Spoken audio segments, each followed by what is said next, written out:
Today we'll be giving a gameplay overview and review of the game, 10 Minutes to Kill, created by Benoit Bannier and published by Boîte de Jeu.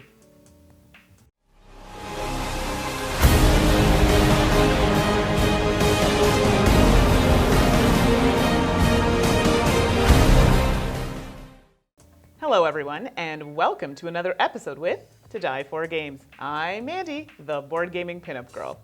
My fellow hosts are Tracy, the gaming maven. And I'm Steph, the games teacher.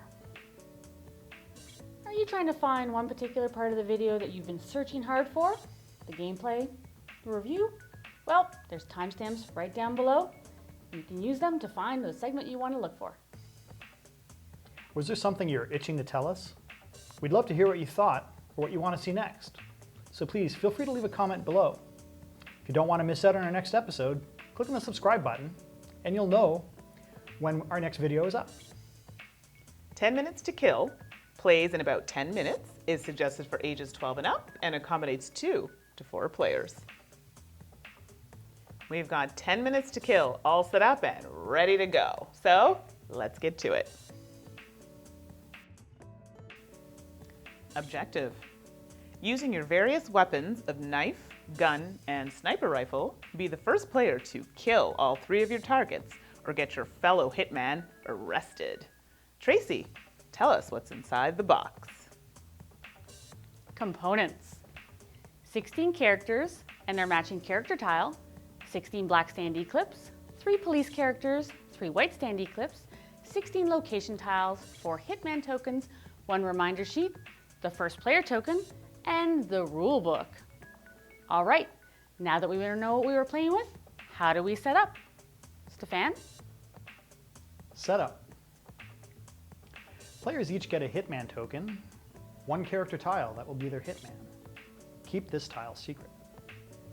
Lay out the 16 location tiles in whatever order you choose. Note they do not have to be in a square.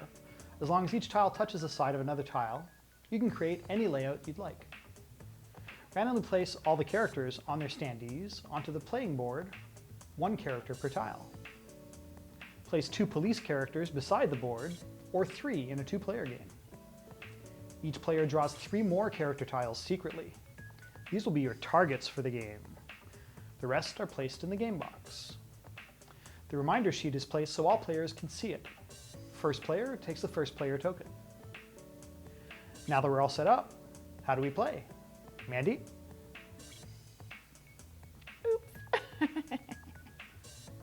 Gameplay. A player can take 2 actions on their turn. There are 3 action choices. 1. Move a character, including a policeman. Players can move any character that is on the board to any other space on the board, even an occupied tile. 2. Kill a character. This action can be taken once per turn. A player can kill a character on the same tile with their knife, 1 tile away with their revolver, and from any tile in an orthogonal line from an elevated vantage point. A tile with the target symbol and blue edge with their sniper rifle. When a character is killed, the player takes the character from the board and reveals the matching tile. Don't forget that all the remaining characters, including the hitman, flee the scene and are placed on different tiles by the player to the left of the active one. A policeman is placed on the tile where the crime happened. Important, you cannot kill a character if there is a policeman on that or an adjacent tile. Other characters can be on the tile when using the knife. When using the revolver or the sniper rifle, the player's character must be the only one on that tile. 3. Investigate a character's identity. A player may use a policeman to identify another character on the same tile. Point to the character being investigated and ask the other player, "Is that your hitman?" If yes, the player reveals their character tile and gives it to the asking player, who places the tile and corresponding character in front of them. If no, the player takes the killed character, the innocent bystander in front of them standing up, and suffers a penalty at the end of the game. Note, if a player kills another player's target, that player must reveal it and will not earn points for the target, while the opponent will lose points. Game end. The game ends when either A, a player successfully eliminates all 3 of their targets, or B, when all hitmen have been killed or discovered. Players will then count points. 2 points if a player's hitman is still on the board, 1 point for each correct target killed, 1 point for other players arrested hitmen, 3 points for other players killed hitmen, -1 point for innocent bystanders killed, and -1,337 points for policemen killed. The player with the most points at the end of the game wins. So that is how you play 10 minutes to kill. So now we're ready to review 10 minutes to kill. So what'd you guys think? I really love the animals in it. The characters are actually animals. So you got like a lion in a business suit, and it's so funny. Love it. Yeah, I agree. I'm a big fan of any game with animal references. In this case, the animals have human characteristics. So I really appreciated that part of the game also. Yeah, I also enjoyed this game. I'm usually really bad at deduction games, but I like this one. It was cute, and just like them, I love the animals. So that brings us into artwork and theme. I'm assuming it's good. Yes, well, the way the tiles lay out, it looks like kind of like a cityscape with roads and such, and you can actually, it's modular, so you can do whatever you like with that.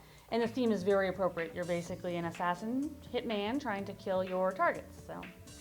Yeah, the art with the animals as characters was really well done. I really liked the style of artwork. It really worked for me. Yeah, I agree with all the things they're saying. It worked out well. The art and theme, it kind of reminded me of that game, Dale of Merchants. Not the same game at all, but how they have animals kind of in people type roles. Nice. I don't know, same kind of. Yeah, no. Another game to try. Yes, well, I backed it, so it'll be coming soon. Anyway, so overall, yes, I enjoyed the artwork and the theme of this game. Quality of components. I felt the quality components was fair. The standees were stood up very straight, so that's good. The cardboard might have been a little bit thicker, but all in all, I thought it was well done. Okay, good. I know the cardboard, it was more matte. Yeah. Usually I find a lot of them have a bit of like a gloss or something to it. So I'm not sure if I like that as much. And maybe it just falls into the category of them just not being thick. I don't know. I'm a little bit worried about where the cardboard connects with the standee, the plastic base, that it might wear over time if you're pulling them in and out. So I would personally recommend Just keeping them in. put them in once and just leave and them then there. leave it. That makes sense. Instead of pulling them in and taking them out all the time. It's a big enough box you could do that without squishing them. So, but overall, it was good. It was good. Game mechanics. I kind of like the different ways you can kill your targets, either a knife or a revolver or a sniper rifle. That's and true. you have to do them there's certain limitations for each one, and they're different, so it's really kind of cool how you do that. Yeah. Sniper rifles rock. I don't know what my issue was with the cop. I'd see the cop there, and I'd still want to kill someone with a sniper rifle. Like, seriously, though? Like, what were they thinking? Hello? Don't mind me, Mr. Copper. I'm just going to lay out my sniper rifle here. I don't know. Maybe the knife would have been more conspicuous. It would have made more sense. But so, yeah, anyway. But that was kind of cool, though. Like, if you had the cop there, it made it more difficult because then you had to, make sure you were kind of not in that surrounding area. Oh yes, that, and also if someone, because no one knows who people are, because you don't have to say, like, you're deducting who can kill in what area based on the limitations. And someone might actually move your guy just before your turn, and you're ready to kill someone, you're like, but you can't, you have to bluff, right? So you're like, but I'm like, inside I'm like, no, you just moved my guy. I was about to win next turn. Exactly. And then it turns into like a few turns. That happened to me every time. My turn would come around and it'd be like, I'm just gonna move this here, setting it up for the kill. And then literally by the time it got back to me, I'm like, why does everyone keep moving my guys? So I spent a lot of my time making like fake moves so they couldn't figure out who I was trying to go for. Yeah, I'm really bad at deduction games. So similar games. Other deduction games, the only ones that come to my mind are like Clue and Mysterium. Yeah. I'm sure there's lots more. I just haven't played very many of them, to be honest. My mind is pulling a blank, but yeah, those would be closest. It's a traditional deduction game. Exactly. I mean, it has all the components of a deduction game. I mean, that's pretty straightforward. So if you played Clue, you'll get it. If you played Mysterium, you'll get it. So I think for right now, that will give you the idea. Final thoughts. I like that this is a Canadian designer and a Canadian publishing company. So Support local. That kind of pulls at my heartstrings of local Canadian. but the game itself, I really like. I really, like I said, the animals really got me, and the fact that you can actually make like alleyways and funky little shapes with how the board layout goes. So. I don't think it mattered, did it? Like I remember when we had a demonstration at Comiccon. So we have a video on that. I think he said the tile configuration, like it didn't really matter. Like if you wanted to shoot across and there was a space through the tile, it didn't matter. You can shoot through the space. Yeah. You can shoot through the space. They just had to be orthogonal. Right. And it's great. So you can make like a little alleyway and make it really so you make your own tricky and configurations, which I thought was kind of cool. Apparently, guns and knives don't work diagonally.